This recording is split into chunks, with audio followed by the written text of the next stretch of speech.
Homer's Odyssey is approximately 2,800 years old. It is the foundational adventure story of Western civilization, the template for every hero's journey, every monster encounter, every homecoming that literature has ever attempted. No filmmaker has seriously tried to put the whole thing on screen in 70 years. Christopher Nolan just did, and it is, for the most part, extraordinary. Here's the shape of the film. The Odyssey opens 20 years after the Trojan War begins. Odysseus, played by Matt Damon, has been absent from his kingdom of Ithaca for all of them. Back home, his wife Penelope, Anna Hathaway, has spent years fending off suitors who want to claim his throne, weaving and unweaving a shroud to buy time. His son Telemachus, Tom Holland, has just come of age and is beginning to understand that waiting for his father may no longer be an option. At sea, Odysseus is fighting his way home through monsters, gods, sorceresses, and the consequences of his own catastrophic hubris. The film's central argument, and it is unmistakably Nolan's film rather than simply Homer's, is that Odysseus' greatest enemy is not Poseidon or the Cyclops. It is his own certainty that he is always the smartest man in any room. His crew dies because of that certainty. Every detour, every disaster, every year lost, all of it flows from the single character flaw in a man who is genuinely heroic in every other dimension. Structurally, Nolan does what you'd expect. This is not a linear retelling.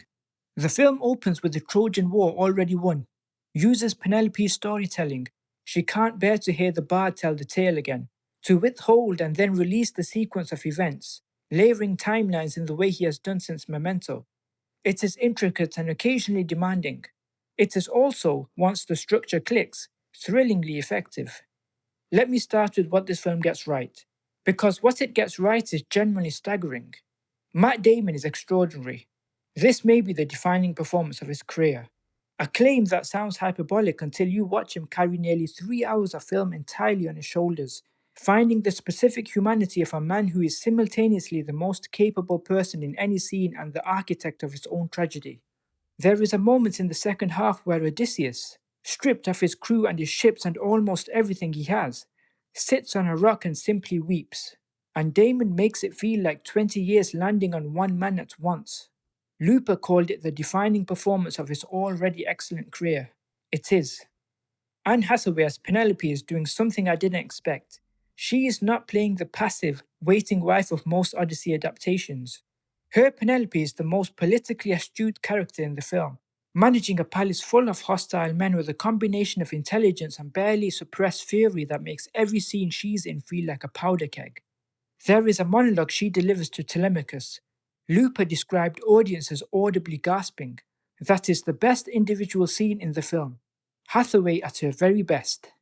Hoyte van Hoytema's cinematography shot on new IMAX cameras is simply the most visually ambitious work in any film this year. The Cyclops sequence, which I am not going to describe in detail because you need to experience it, operates as genuine horror cinema in a way that Nolan said he wanted to attempt and has never quite managed before.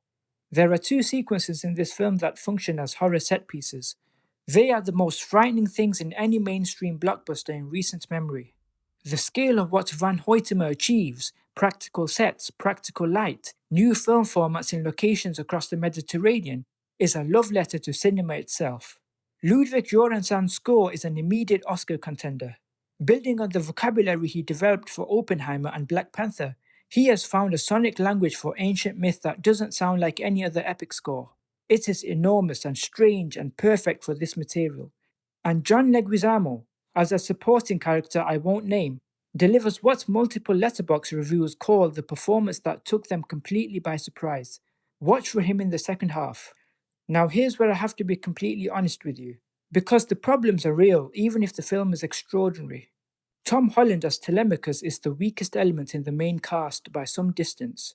It is not a bad performance, it is simply a performance operating in a different register from everyone around him. Lighter, more contemporary, slightly disconnected from the weight of the world the filmmaking is inhabiting. In scenes with Hathaway, he is almost unreadable by comparison. Lupita called it a performance just weak enough to somewhat derail his scenes, and that's fair. In a film with this much riding on every performance, that inconsistency costs something. The episodic structure of Homer's poem, which is its defining characteristic, is also the Odyssey's greatest challenge for any filmmaker, and Nolan does not fully solve it. At 166 minutes, structured as a series of encounters rather than a single sustained narrative, there are moments in the middle section where the film loses propulsive momentum it needs. Each episode is individually impressive. The connective tissue between them occasionally lets the air out. Variety noted that for all its grand ambitions, the film is occasionally slightly aloof. That Nolan's rigorous intellectual control over the material keeps you at a slight remove from the characters when the story demands you be fully immersed. That observation is accurate in places. The film that made me nearly levitate, as one Letterboxd review put it, and it absolutely did, also had 2 or 3 stretches where I was aware I was watching rather than experiencing. That is a real distinction for a film asking you to live inside someone else's 20-year journey. Here's where I land. The Odyssey is not a perfect film. The episode structure loses momentum in places. Tom Holland is notably the weakest element in a cast of extraordinary performances. And Nolan's intellectual control, his greatest filmmaking gift, occasionally keeps you at arm's length from the emotional experience the material demands. These are honest criticisms of a film that is reaching for something genuinely enormous. But here is what it also is. It is the most visually ambitious film since Oppenheimer. It features what may be Matt Damon's career-defining performance.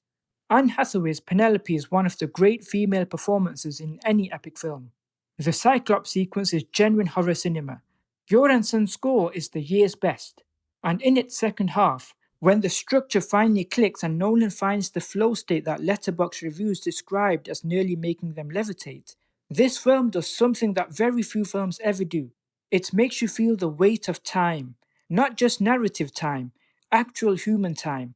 20 years of a man's life passing, 20 years of a woman's patience, a son who grew up without a father. That is what Homer was actually writing about, and Nolan finds it. The most important film of 2026. Imperfect, occasionally exhausting, frequently staggering. See it in IMAX or 70mm if you possibly can.